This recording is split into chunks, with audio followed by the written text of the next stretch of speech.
Hello all, hello everyone. Welcome once again for the lecture, everyone. Today we are going to discuss a very beautiful topic, appreciation of the poem Indian Weavers. ये class 12 की second number poem है. इससे पहले first poem का appreciation upload हो चुका है channel पे एंड आई होप कि आपको मज़ा आया होगा and the topic carries 4 marks and don't forget एक क्वेश्चन होगा आपको क्वेश्चन नंबर 3B में एंड इसको कोई ऑप्शन नहीं है, आपको ये टॉपिक अटेम्प्ट करना ही करना है and this is for 4 marks, no option at all. So confusion बहुत होगा, क्वेश्चंस होंगे, लिखना कैसे है, पॉइंट्स कौन से कवर करने हैं. वैसे मैंने लास्ट लेक्चर कवर किया था क्या करना होता है, फिर भी बताऊंगा. आपको कुछ पॉइंट्स कवर करने होते हैं, दैट इज़ आपको पहले पैराग्राफ में, मतलब आपको पैराग्राफ फॉर्मेट में लिखना है. ये पहले क्लियर कर लो. और यहाँ पे हमें about the poem, poet, title के बारे में हमें लिखना है. देन बाद में हमें theme, that is central idea, उसका एक पैराग्राफ बनाना है. Then poetic style, language, poetic device include, ये सब हमें एक पैराग्राफ लिखना है जिसमें अलग अलग फिगर्स ऑफ स्पीच यूज हुए वो लिखने हैं. देन राइमिंग स्कीम होगी वो लिखनी है, ऑल दैट. स्पेशल फीचर्स क्या यूज़ किए वो लिखेंगे. अगर पैसेज में, अगर पोएम में कोई मैसेज, वैल्यू, मोरल होता है तो हम वो लिखेंगे, अगर नहीं होता है तो कुछ फ़र्क नहीं पड़ता है. एंड बाद में यो ओपिनियन जो आपको ओपिनियन है, इनमें से भी देखो, ये भी आपको क्लियर कर देता हूँ, सारे पॉइंट्स नहीं पूछे जाते हैं. अभी टॉकिंग अबाउट दिस पोएम, इसमें मैसेज, वैल्यू, मॉरल कुछ नहीं है. तो हम यहाँ पे 5 पॉइंट्स कवर करेंगे, यहाँ पे ये पॉइंट कवर नहीं करेंगे मैसेज, वैल्यू का. तो जो भी आपके सामने पॉइंट्स हो हम इजीली कवर करेंगे. But don't forget the topic is for 4 marks and याद रखना हमारे मार्क्स जाने नहीं चाहिए. This is compulsory topic. So start करते हैं. यहाँ पे देखो, about the poem, poet and title, ये आपके अंडरस्टैंडिंग के लिए मैंने यहाँ पे मेंशन किया है. वैसे आपको ये पॉइंट यहाँ पे मेंशन नहीं करना होता है. आपको पता होना चाहिए कि पहले पैराग्राफ में हमने क्या क्या कवर किया. वैसे अबाउट पोएम, पोएट, टाइटल ऐसे मत लिखो, ये लिखना नहीं है, आपको क्रॉस कर देता हूँ. ये लिखना नहीं होता, जस्ट आपको पैराग्राफ लिखना है. बट हम ये पॉइंट्स कवर कर रहे हैं. यहाँ पे हम पोएम, पोएट एंड टाइटल के बारे में बताएंगे. देखो यहाँ पे द पोएम इंडियन व्यूवर्स, इसको ऑनलाइन करो. The poem Indian Weavers is a short poem written by an Indian poetess Sarojini Naidu. यहाँ पे हमारा टाइटल आ चुका है and also the name of the poet. थोड़ा ऐड करना है, मैंने बताया था about the poetess and poet. She was poet, political activist and feminist. ये उनकी क्वालिटीज थी. पोएट थी, political activist and she used to fight for the rights of women, so feminist उसे बोलते हैं. She was also famous as the nightingale of India for her beautiful voice, her sweet voice. उनको Nightingale of India बोला जाता था. जैसे ये add करो, क्योंकि जब टॉकिंग अबाउट माई सेल्फ, मैं भी लास्ट 12 ईयर से बोर्ड एग्जाम पेपर चेक करता हूँ. ये अट्रैक्टिव वर्ड्स होते ना जो हमें अट्रैक्ट करते हैं एंड वी थिंक कि आप वेल प्रिपेयर्ड हो, क्योंकि आपको ये पता है, क्योंकि पोएट इसको उनके स्वीट वॉइस के लिए नाइट एंगल, जो कि एक स्वीट सिंगिंग बर्ड होता है, वो बोला जाता था इंडिया का. एक उनको नाम मिला था वैसे. 3 stanzas of the poem express 3 stages of life. ये अभी हम, टाइटल हो गया, पोएट के बारे में हमें बोलोगे, अभी बोल के हो गया. अभी हमें बताना है कि पोएम में क्या है, शॉर्ट में बताएंगे. वैसे थीम में हम डिस्कस करने वाले, बट यहाँ भी शॉर्ट में बताओ कि it expresses 3 stages of life. The viewers reply to the poet's questions that why they are weaving particular piece of clothes at a particular time of day.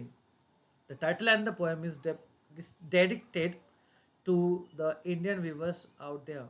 So ये dedicated है title and the poem for the Indian viewers. तो ये हमने short में poem के बारे में बता दिया है.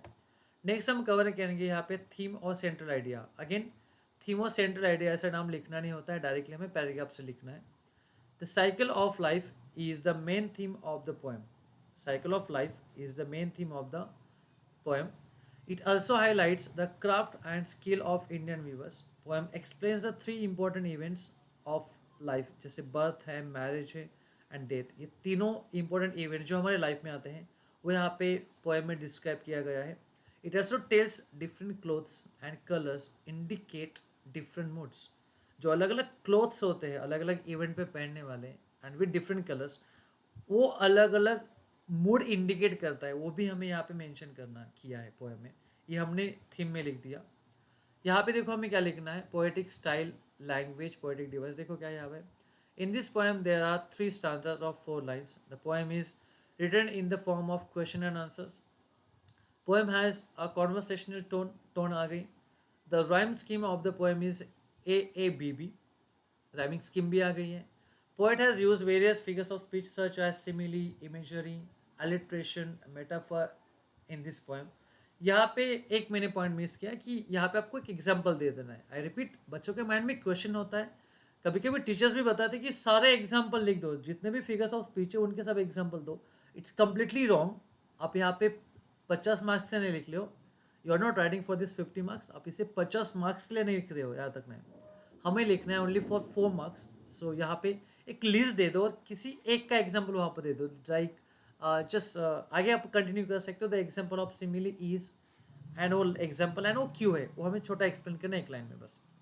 ये चीज़ें याद रखो, बाकी कुछ नहीं करना है, ठीक है. पूरे फिगर्स ऑफ स्पीच डिस्कस करते मत बैठो, मार्क्स जाएंगे. इतना हमें लेंदी लिखना नहीं होता, याद रखना है, ओके. बाद में special features of focusing elements देखो क्या क्या है. Special features, the special features of the poem is the use of rich imagery like break of the day, fall of night, solemn and still. ये जो word है ना वो imagery है, मतलब हमारे सामने वो इमेजिनरी किया गया है. कैसे वो आ जाता है कि मतलब सामने एक break of the day like morning time, ये हमारे सामने क्लियर किया है. फॉल ऑफ नाइट है, solemn and still, serious and all that, okay. Moonlight शील, ये सब यहाँ पे यूज किए गए अलग अलग imagery. Poet's sums up, poetess sums up the life of human being in three main stages. यहाँ पे जो तीन मेन स्टेजेस है पोएम में यहाँ पे यूज किए. poetess salutes the viewers of India. The poetess has written the poem in very simple and effective language. Simple और effective language है, which is easy to understand and thus it creates an impact. The poem is dedicated to the talented viewers and their fabric. ये हमने use किया है. ये होगा आपका special feature. यहाँ पे कोई मैसेज और मॉरल नहीं हमें लिखना है, दिया ही नहीं वैसे कुछ पोएम में. सो लास्ट में हम लिखेंगे ओपिनियन. आपको ओपिनियन देना इंपॉर्टेंट है. I think that the poem seems to depict skill. Poem क्या डिस्क्राइब करती है? डिपिक्ट मतलब डिस्क्राइब करना. स्किल डिस्क्राइब करती है, talent and hard working nature of Indian weavers. Poem also praises, praises मतलब एडमायर करना, तारीफ करना. Poem also praises the weavers knowledge of colour according to the event. जो व्यूवर्स का अलग अलग नॉलेज है, अकॉर्डिंग टू द इवेंट उन्होंने अलग अलग कलर्स यूज़ किए हैं. अकॉर्डिंगली उनका मूड अलग अलग चेंज हो रहा है, और ह्यूमन की मूड भी अलग अलग इवेंट से. जैसे किसी का बर्थ होता है तो मूड अच्छा होता है, शादी है तो मूड अच्छा है, कोई मर जाता है, कोई ऑफ हो जाता है तो मूड सैड होता है. वैसे मूड यहाँ पे मेंशन किए हैं. So it's overall beautiful poem और एप्रिसिएशन भी ब्यूटीफुल है. Hope you got the concept guys. ये होगा 4 मार्क्स के लिए, बस इतना लिखना है. याद रखो points and you will get out of box, okay. Hope you got the concept. I'll come soon with a new topic for you guys. Till then, bye everyone. Happy learning.